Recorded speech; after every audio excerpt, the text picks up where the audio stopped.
नमस्कार दोस्तों, मैं Raman, maths by Raman channel पर आप लोगों का स्वागत है। आज क्लास 10th का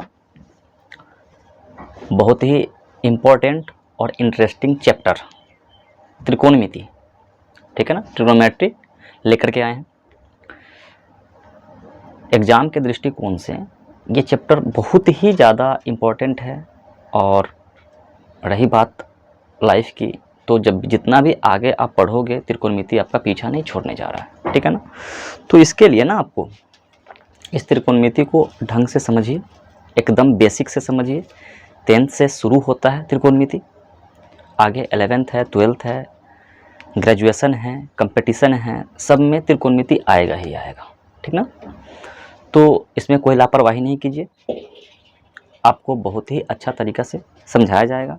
कोई दिक्कत है, ठीक है, समझिएगा कंसंट्रेशन बना के, नहीं तो पूरा तो 10वां मजाके में उड़ जाता है। हमारा भी उड़ गया ना, आप लोग का भी उड़ रहा है। बहुत प्यार से उड़ाइए ऐसे ही, लेकिन थोड़ा सा समझिए इस चीज़ को कि क्या कहना चाह रहे हैं और क्या समझाना चाह रहे हैं, ठीक है ना। जैसे कि त्रिकोणमिति के बारे में थोड़ा सा बेसिक इंट्रोडक्शन दे अगर हम, तो त्रिकोणमिति नाम से ही क्लियर हो रहा है। क्या? त्रिकोणमिति। त्रिकोणमिति कहने का मतलब है कि त्रिकोण और मिति, त्रिकोण और मिति मतलब त्रि मतलब 3, कोण मतलब कोण, और मिति का मतलब होता है मापना। तो इसका जो इंग्लिश वर्ड जो है, इंग्लिश में जो उसको लिखा गया है, वो इंग्लिश नहीं, बेसिकली क्या है कि आपका ग्रीक भाषा, लैटिन भाषा से लिया गया वर्ड है। कौन सा? ट्राई, गोनिया और मेट्रॉन, ये 3 वर्ड से आपका लिया गया है। ये ट्राई का मतलब 3, गोनिया का मतलब कोण होता है, और मेट्रॉन का मतलब मापन होता है। सबसे पहले की अगर बात करें तो सबसे पहले इसका मतलब यूज चलते फिरते मतलब 140 BC की बात करें, ईसा पूर्व, ईसा के जन्म से 140 वर्ष पहले यहाँ पे एक मैथमेटिशियन हुआ करते थे जिनका नाम हिपार्कस था, ठीक है ना। वो क्या किए कि त्रिकोणमिति पर प्रकाश डाले और उसको सभी लोगों के सामने लेकर के आए। कभी कभी देखोगे कि मतलब मिस्र में ममीज का नाम सुने होंगे आप, पिरामिड का नाम सुने होंगे। तो ज़्यादातर ना पहले मिस्र में व्यापार होता था, तो व्यापारी लोग जब अपना गोडाउन वगैरह बनाते थे ना, तो गोडाउन को बनाने का तरीका ये सब त्रिकोणमिति से ही इंस्पायर्ड था। क्योंकि अभी भी जो भी कोई बिल्डिंग वगैरह बन रहा है, घर वगैरह बन रहा है, तो उसमें देखिएगा कि मतलब जो भी है इंजीनियर, वो क्या करता है कि उसको एक एंगल पे माप करके तब उसको बनाने का प्रयास करता है, ठीक है ना। तो वहाँ पर भी त्रिकोणमिति लागू होता है, हर जगह त्रिकोणमिति लागू होता है। त्रिकोणमिति को बेसिक से समझते हैं। आज का चैप्टर ही है हमारा त्रिकोणमिति का परिचय, ठीक है ना, परिचय। तो त्रिकोणमिति का परिचय दे रहे हैं। त्रिकोणमिति आपका लागू किस त्रिभुज पे होता है और किस त्रिभुज पे नहीं होता है। तो कभी भी त्रिकोणमिति जब लागू होगा तो 100% समकोण त्रिभुज पर ही लागू होगा, इसके अलावा किसी और त्रिभुज पे नहीं। क्योंकि समकोण त्रिभुज में 3 भुजा 3 टाइप का होता है, ठीक है ना। एक भुजा तो हाइट को दर्शाता है, दूसरा बेस को दर्शाता है, और तीसरा ढाल को दर्शाता है, ठीक है ना, ढाल को दर्शाता है। जैसे त्रिभुज जो होता है 2 डायमेंशन का होता है। एक त्रिभुज बनाते हैं समकोण त्रिभुज, जैसे समझिए कि ये हमारा समकोण त्रिभुज है ना, समकोण त्रिभुज है। तो समकोण त्रिभुज पर 10th का पूरा त्रिकोणमिति आपका समकोण त्रिभुज पर ही लागू है। इससे आगे अगर बढ़ रहे हो तब आपका एंगल जो है ना, ये समकोण त्रिभुज आपका इस एंगल और इस एंगल पर डिपेंडेंट है, ठीक है ना, इस 2 एंगल पर ही डिपेंडेंट है। और बेसिकली समकोण त्रिभुज में ये कोण जो है, यहाँ का कोण, ये 90 डिग्री का कोण है ना, समकोण है। ये कोण समकोण है। अगर हम इस त्रिभुज की बात करें ABC, तो ABC त्रिभुज में कौन सा कोण कौन सा है? तो किसी भी त्रिभुज का आंतरिक कोणों का योग कितना होता है? 180 डिग्री, 180 डिग्री होता है।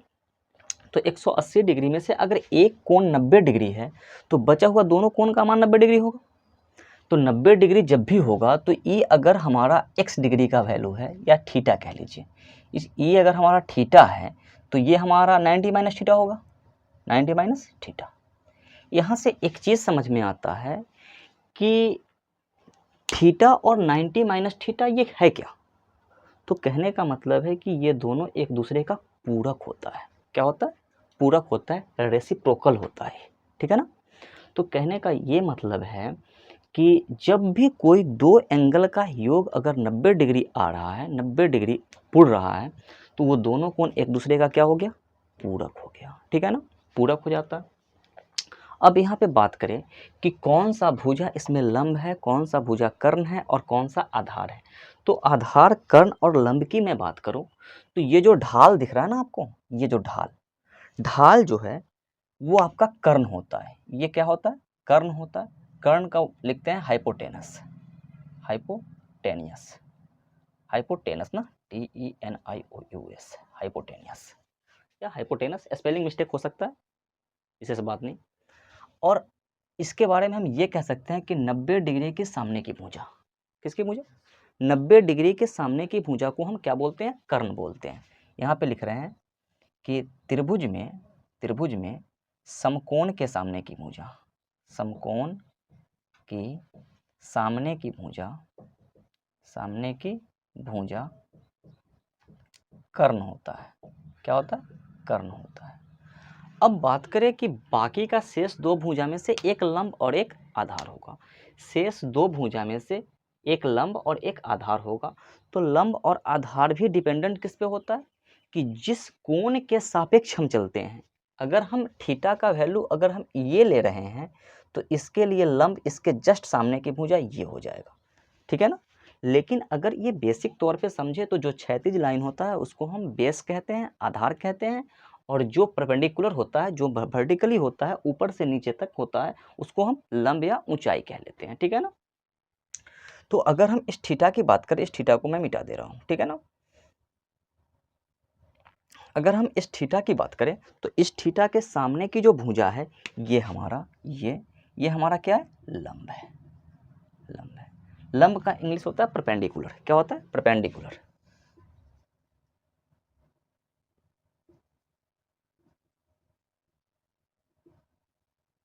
परपेंडिकुलर, ठीक है ना। तो बाकी बचा हुआ शेष भुजा, एक अगर किसी त्रिभुज में एक कर्ण है, एक लंब है, तो दूसरा क्या बन जाएगा? आधार बन जाएगा, आधार बन जाएगा, ठीक है। इसी चीज को हम दूसरा फिगर में समझें, दूसरा फिगर में समझे तो एक फिगर और बनाते हैं। ये हमारा है, ठीक है। इस बार क्या है कि 90 डिग्री तो यहीं पे है, ये ए है, ये बी है और ये सी है, और ये कर्ण है आपका। कर्ण हमेशा फिक्स होता है, किसी भी त्रिभुज, किसी भी समकोण त्रिभुज की सबसे बड़ी भुजा आपका कर्ण होता है। कर्ण से बड़ा इस दोनों में से कोई नहीं होगा, क्लियर ना। तो ये कर्ण हो गया। अब की बार थीटा यहाँ नहीं, थीटा हम इसको मान रहे हैं, ठीक है ना। अब की बार हम थीटा यहाँ पे मान रहे हैं, ठीक है। तो ये थीटा के जस्ट सामने की भुजा क्या कहलाता है? ये लंब कहलाता है, ठीक है ना, ये लंब कहलाएगा। तो लंब और कर्ण ये हो गया, तो ये क्या बन जाएगा? आधार बन जाएगा, ठीक है ना। तो यहाँ पर हम ये भी कह सकते हैं कि आधार और लंब एक दूसरे का क्या होता है? पूरक होता है, ठीक है ना, एक ही भाषा में समझते हैं। अब हम इसकी बात करें, चर्चा करें कि त्रिकोणमिति, त्रिकोणमिति में होता क्या क्या है, ठीक है ना। एंगल तो समझ लिए, बेसिकली एंगल होता है। एंगल आपका कोण की बात करें तो कोण कितने प्रकार के होते हैं? तो कोण को अगर हम बांटे, कोण को पहले बांट रहे हैं तो पूरे पड़े हुए हैं कि वृत्त के केंद्र पर बनने वाला कोण 360 डिग्री। तो उसी भाषा से समझें तो अगर हम किसी भी तरह का कोण बनाने के लिए, किसी भी तरह का कोण को अगर बनाते हैं, कोण बनाने के लिए दो किरण की आवश्यकता पड़ती है ना, दो किरण की आवश्यकता पड़ती है। किरण नॉट रेखा, रेखा आपका कोण में कोई भागीदारी नहीं रखता है, ठीक है ना, क्योंकि रेखा का डेफिनेशन और किरण के डेफिनेशन में फर्क होता है। क्या होता है फर्क? रेखा का कोई एंड पॉइंट नहीं होता है। अगर रेखा चले तो इधर भी चलता जाएगा और इधर भी चलता जाएगा, और वो कहीं रुकने वाला नहीं है। लेकिन किरण की बात करें तो किरण का एक एंड पॉइंट होता है, एक एंड पॉइंट होता है। एक एंड पॉइंट वहाँ होता है जहाँ से किरण निकलता है, ठीक है ना। और वो जहाँ से निकलता है, अगर किरण का सोर्स, अगर बीम है, अगर यहाँ पे किरण का ये सोर्स है तो ये नीचे अनंत तक जाएगी। लेकिन ये इसका एंड पॉइंट है ना, इससे ऊपर नहीं जाएगा, इससे नीचे आएगा। क्लियर ना? तो दो किरण है, देखिए एक यहाँ पर अगर ओरिजिन है, अगर ये ओरिजिन है तो ओ ए एक किरण है और ओ बी एक किरण है, ठीक है ना, वो भी एक किरण है। तो किसी भी तरह का एंगल बनाने के लिए आपको किरण की आवश्यकता पड़ती है। यहीं पे हम दो किरण बना दिए, एक कोण ये बना ना। कोण हमेशा हम मेजर करते हैं, जब भी कोण को हम मापते हैं ना तो एंटी क्लॉकवाइज मापते हैं। एंटी क्लॉकवाइज कोण पॉजिटिव होता है, और अगर क्लॉकवाइज चले घड़ी के दिशा में, घड़ी की बात करें अगर हम, तो ये जो घड़ी है, घड़ी, तो घड़ी के कांटा इस तरह से चलता है ना, घड़ी के कांटा इस तरह से चलता है, तो घड़ी के कांटा की दिशा में चलने वाली दिशा को हम क्लॉकवाइज कहते हैं, और घड़ी के विपरीत दिशा में, घड़ी के उल्टा दिशा में चलने वाले कांटे को हम क्या बोलते हैं, एंटी क्लॉकवाइज कहते हैं। तो यहाँ से देखिए कि ये घड़ी के विपरीत दिशा में जा रहा है, तो ये घड़ी के विपरीत दिशा में जो भी कोण को मापते हैं वो पॉजिटिव होता है, घड़ी के दिशा में मापेंगे वो कोण नेगेटिव हो जाएगा। बताना कि ये अगर यहाँ पे ये 0 डिग्री है, 0 डिग्री का कोण बनता है, तो 0 डिग्री से नीचे जाओगे तो माइनस ही आएगा, निगेटिव आएगा, और 0 डिग्री से ऊपर जाएंगे तो वो प्लस आएगा, ठीक है ना। तो पॉजिटिव कोण पे हम लोग चर्चा कर रहे हैं। नेगेटिव कोण आप लोगों को 10th में नहीं पढ़ना है, नेगेटिव कोण आप 11th-12th में पढ़िए, ठीक है ना। हम ही पढ़ाएंगे, कोई दूसरा मतलब अगर मिलेगा तो ठीक है, नहीं तो हम तो पढ़ाते ही हैं, पढ़ाते ना सब चीज़, मन लगता है ना, इनमें कोई दिक्कत। चलिए देखिए, अब देखिए हम ये जो ड्रॉ किए हैं, ये जो हम ड्रॉ किए हैं सिर्फ इसलिए ड्रॉ किए हैं कि आपको ये बताना चाह रहे हैं कि जो कोण बन रहा है वो किस तरह से बन रहा है, ठीक है ना। कोण बनने का मतलब है कि 360 डिग्री के कोण के लिए कुछ स्टूडेंट बोल दिया कि सर इसमें तो एक वो किरण दिखाई दिया, हम भी शौक रह गए। अरे बैठा हुआ मंगरा है, ये बुधन है, ये कह रहा है क्या कि मतलब मुंह नुका रहा है, तुम कैमरा में नहीं आ रहे हो, तुम टेंशन मत लो, ठीक है ना, तुमको कोई नहीं पहचान रहा है हमारे सिवाय, कोई दिक्कत, ठीक है। तो यही बोल रहा है कि 360 डिग्री का कोण सर हम बनाएं तो कुछ इस ढंग से बना, इस ढंग से, और हम यहाँ पे इस तरह से करके बोल दिए क्या 360 डिग्री है। बताइए कि इसमें तो एक क्यों किरण खींचे हम, तो हमने भी कहा कि हाँ बउआ बात तो तुम सही कह रहे हो, मतलब एक ही किरण है, तुम 360 डिग्री बना दिए, लेकिन हमको ये कोण गलत लगा, ठीक है, हमको ये कोण गलत लगा, ये कोई कोण है ही नहीं, एक किरण से कोई कोण का निर्माण नहीं होता है, कभी भी एक किरण से कोण का निर्माण नहीं होगा। थोड़ा सा हम इधर आकर के समझाते हैं थोड़ा सा इस चीज़ को, ठीक है। देखिए अगर एक किरण ये है, ठीक है, एक किरण ये है ओ से ए तक, ठीक है, तो यहाँ पे कोई भी कोण का निर्माण नहीं हो रहा है। अब दूसरा किरण यहीं से निकला ये, अब थोड़ा सा देख के बताइए कि ये कोण बन रहा है ना, कौन बन रहा है, कुछ ना कुछ तो बन रहा है। इस कोण का पूरा मतलब हम मेजर नहीं कर रहे हैं कि हाँ कितना बन रहा है। अब दूसरा किरण, इस किरण को छोड़ दें, इस किरण को हम इमेजिनरी बना देते हैं, इस तरह से डॉटेड लाइन जो होता है ना ग्राफ पे वो इमेजिनरी लाइन होता है, ठीक है ना। तो हम इमेजिनरी लाइन खींच रहे हैं अभी, ठीक है। तो इस तरह से अगर हम एक डॉटेड लाइन और खींच दिए तो बताना कि ये 90 डिग्री का एंगल बनाना, इस तरह का, यही चीज़ है ना। ये आपका एक किरण और ये आपका दूसरा किरण, और ये दोनों किरण मिलकर के कितना बना दिया, 90 डिग्री का एंगल। अब ये किरण को हम, इस दोनों किरण को अवॉइड करते हैं, ठीक है। अब हम एक तीसरा किरण खींचते हैं, मतलब इसी को, ये एक किरण है, तो इस चीज़ को अगर हम छोड़ दें, इस चीज़ को भी हम छोड़ दें, तो एक कोण ये बना। अब एक किरण हम एक इस तरफ से खींचे, ठीक है ना, एक किरण। अब देखिए कि ये टोटल दो किरण बना ना, ओ ए और ओ बी। चलो ओ बी यहाँ, सी यहाँ, डी, और यहाँ पे हम ई ले लिए, ठीक है, ई ले लिए। एक किरण, इसके बारे में मैं बता दूं कि एक रेखा पर बनने वाला कोण क्या होता है, एक रेखा पर बनने वाला कोण 180 डिग्री होता है, उसको एक रैखिक कोण कहते हैं। तो उसको रेखा केवल इसलिए बोल दिया जाता है क्योंकि वो इस तरफ भी अनंत तक जाएगा और इस तरफ भी अनंत तक जाएगा, क्लियर ना, अनंत तक जाएगा। तो तब की स्थिति में हम क्या बोल देते हैं कि ये अनंत तक, मतलब एक रेखा है, लेकिन रेखा तो है नहीं, बीच में दोनों किरण एक जगह मिल रहा है, दोनों किरण एक जगह मिल रहा है। जैसे कि देखिए कि ये दो पेन है, अगर इस दोनों पेन को मिला दिए तो ये एक जगह मिल रहा है, लेकिन अगर इस ढक्कन को चेंज कर दें तो लोग कहे कि नहीं दोनों एक ही पेन है, ठीक है ना। इस तरह की चर्चा है। अब देखिए थोड़ा सा कि इसको एक दूसरे डॉटेड लाइन से दिखाएं, तो ये टोटल एंगल ये बन रहा है, ये बनाना, तो ये 180 डिग्री से भरा बन रहा है। अब एक डॉटेड लाइन यहाँ पे खींच दी, एक इसके भी समान सीधा एक दिख खींच देते हैं 270 डिग्री, ये 90 180 270। अब यही एक चक्कर पूरा एक किरण इस पे आकर के लगा लेता है, इस पर आकर के लगा लिया, एक चक्कर एक किरण अस्थिर है, दूसरा किरण एक चक्कर लगा करके उसी पर आकर के ओवरलैप कर गया, तब जो बनने वाला कोण है ये टोटल कोण कितना हो जाएगा, ये टोटल कोण 360 डिग्री होगा। तो इस कोण को दर्शाने के लिए आपको एरो का साइन दूगो देना पड़ता है, कितना, दूगो, एक ये एरो एक ये एरो। एक ये एरो दर्शाता है कि पहले से एक किरण यहाँ पे अस्थिर है, और दूसरा एरो ये दर्शाता है कि पूरा राउंड मार करके एक बार इस पे आकर के ओवरलैप कर गया। क्लियर, कोई दिक्कत, समझने में मजा आ रहा है?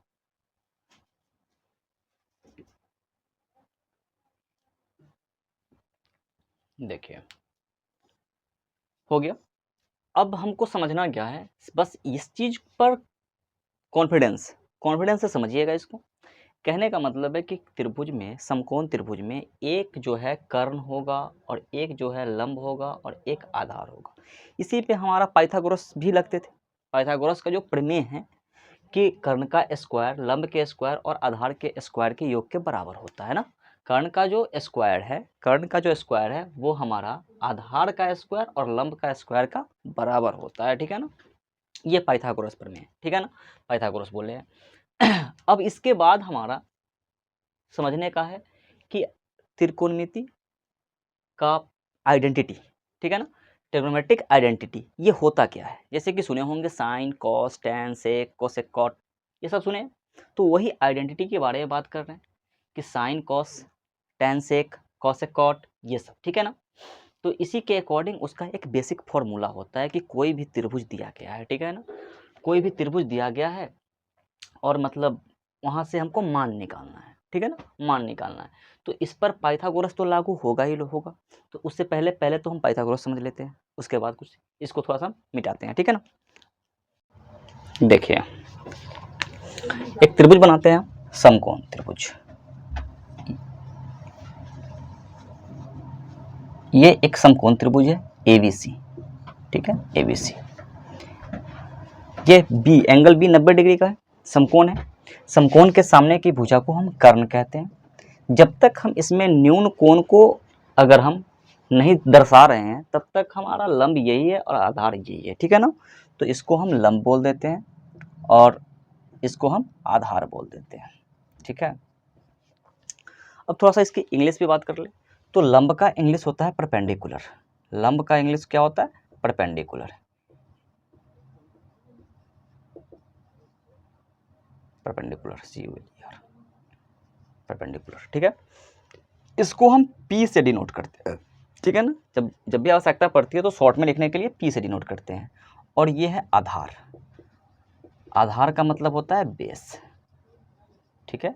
बेस को हम B से डिनोट करते हैं, ठीक है ना। और कर्ण का मतलब हो गया हाइपोटेनस, हाइपोटेनस,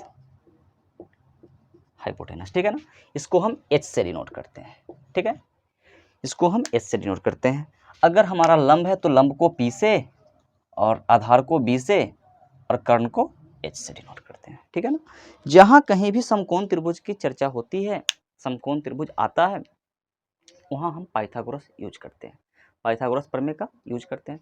पाइथागोरस प्रमेय के आधार पर पाइथागोरस ही सर्वप्रथम हमको बताएं कि कर्ण का स्क्वायर लंब के स्क्वायर और आधार के स्क्वायर के योग के बराबर होता है, ठीक है ना। ये उनका सबसे पहला थ्योरम है। इस थ्योरम को अच्छा से समझना है त्रिकोणमिति ज्योमेट्री में, ठीक है ना। ये त्रिकोणमिति चल रहा है, ज्योमेट्री में इस चीज़ को समझेंगे। तो पाइथागोरस प्रमेय के आधार पर यहाँ पे लिखेंगे पाइथागोरस प्रमेय के आधार पर क्या होता है कि कर्ण का स्क्वायर बराबर लंब का स्क्वायर और प्लस में आधार का स्क्वायर, ठीक है, आधार का स्क्वायर। यहाँ से देखिए तो कर्ण के स्क्वायर मतलब अगर हम चले तो कर्ण को हम h बोलते हैं, लंब को p बोलते हैं और आधार को b बोलते हैं। तो इसके अकॉर्डिंग आपका हो जाएगा h का स्क्वायर बराबर p का स्क्वायर प्लस b का स्क्वायर, होगा ना, ठीक है। अगर हमको केवल कर्ण निकालना है तो यहाँ अगर हमको h केवल चाहिए तो ये अगर अंडर रूट अगर इधर होगा तब ना स्क्वायर अंडर रूट को गैप करेगा, तो इस एक तरफ तो अंडर रूट चढ़ा नहीं सकते हैं। अंडर रूट का मैटर है किसी भी, ये एक समीकरण बन गया ना, जब भी बराबर के इस पार कुछ है और बराबर के उस पार कुछ है तो एक समीकरण सर्वसमीका बन गया ये, ठीक है ना। तो हम यहाँ से दोनों तरफ रूट चढ़ाएंगे तो ये बन जाएगा हमारा h बराबर अंडर रूट p का स्क्वायर प्लस में b का स्क्वायर, ठीक है ना। तो यहाँ से हमको कर्ण मिल जाता है। इसी के अकॉर्डिंग अगर चले तो हमारा अगर हमको लंब निकालना हो तो लंब का स्क्वायर बराबर कर्ण का स्क्वायर और इस आधार के स्क्वायर को इधर लेकर के आएंगे तो पॉजिटिव निगेटिव हो जाएगा, तो माइनस क्या हो जाएगा, आधार का स्क्वायर, ठीक है ना, आधार का स्क्वायर। यहाँ से हमारा ये क्या चल रहा है, p का स्क्वायर बराबर h का square, h square minus b square. अगर हमको केवल p निकालना है तो under root h square minus p square लिख सकते हैं, ठीक है। इसी के आधार पर हम b अगर निकालना होगा हमको तो इसको नहीं लिख सकते हैं h square minus p square, ठीक है। तो तीन फार्मूला, h का ये फार्मूला मिला हमको, p का ये फार्मूला मिला हमको और b का ये फार्मूला मिला। ये कहाँ से मिला, पाइथागोरस से मिला, ठीक है, ठीक है। इसके बाद देखिए कि त्रिकोणमिति में आपका निष्पत्तियाँ आते हैं, इनके आइडेंटिटी आते हैं। इसके आइडेंटिटी कौन सा होता है, तो 6 आइडेंटिटी है। इस 6 आइडेंटिटी को समझना है, उसके अकॉर्डिंग हमारा थीटा का मान निकलता है, उसके अकॉर्डिंग हमारा ये भुजा का मान निकलता है, सबका एक मान निकलता है, ठीक है ना। आगे त्रिकोणमितीय रेशियो पढ़ेंगे उसमें सब कुछ आ जाएगा, ठीक है ना। तो देखिए एक मिनट क्या करें, चलिए समझ लीजिए एक बार, इसको समझ लीजिए त्रिकोणमितीय आइडेंटिटी को, ठीक है ना।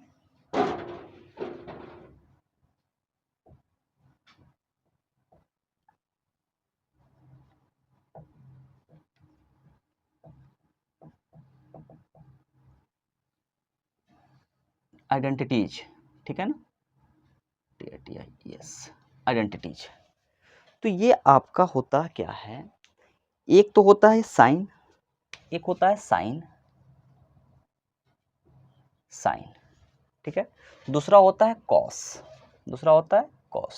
और तीसरा होता है टैन, ठीक है ना, टेंजेंट कहते हैं, और चौथा होता है आपका कॉट, पांचवा होता है सेक और छठा होता है कॉसेक, ठीक है ना, cosec. Sine cos tan cot sec और कॉसेक, जब तक इसमें कोई चीज लगा हुआ नहीं है, या तो इसमें थीटा नहीं लगा हुआ है या कोई एक्स नहीं लगा हुआ है, जब तक ये sine cos tan sec cot cosec में अगर कोई भी वेरिएबल का यूज नहीं है इसमें सटा हुआ, तब तक ये कोई अस्तित्व में नहीं है, ठीक है ना। ये अस्तित्व में कब आ जाएगा, जब इसके साथ कोई एंगल लग जाए, थीटा लग जाए, कोई भी वेरिएबल चीज लग जाए, तब ये आएगा अस्तित्व में, ठीक है ना। तो इस पे चर्चा थोड़ा सा बात करते हैं, एक टॉपिक बच रहा है हमको बताने का, उस टॉपिक को बताना चाह रहे हैं हम, ठीक है। इस चीज़ को अगर समझ गए तो ठीक। देखिए त्रिकोणमिति का बेसिक फॉर्मूला, ठीक है ना, बेसिक फॉर्मूला हम समझते चलते हैं, ठीक है।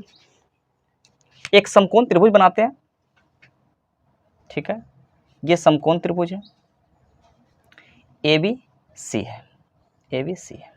अगर थीटा यहाँ पे है, थीटा यहाँ पे है, ठीक है, थीटा अगर वहाँ पे, हमने क्या बताया कि 90 डिग्री के सामने की भुजा क्या होता है, कर्ण होता है। ये कर्ण को बोले H, कर्ण को क्या बोलते हैं, H बोलते हैं।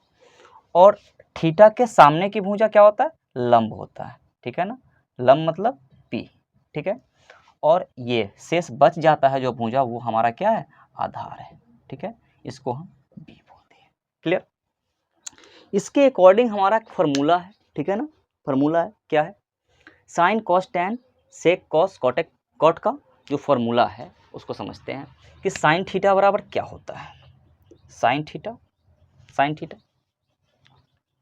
कॉस थीटा, इधर ही लिखते हैं कॉस थीटा, साइन कॉस और टैन थीटा, ठीक है, साइन कॉस टैन, ठीक है, कॉसेक थीटा, सेक थीटा और टैन कॉट थीटा,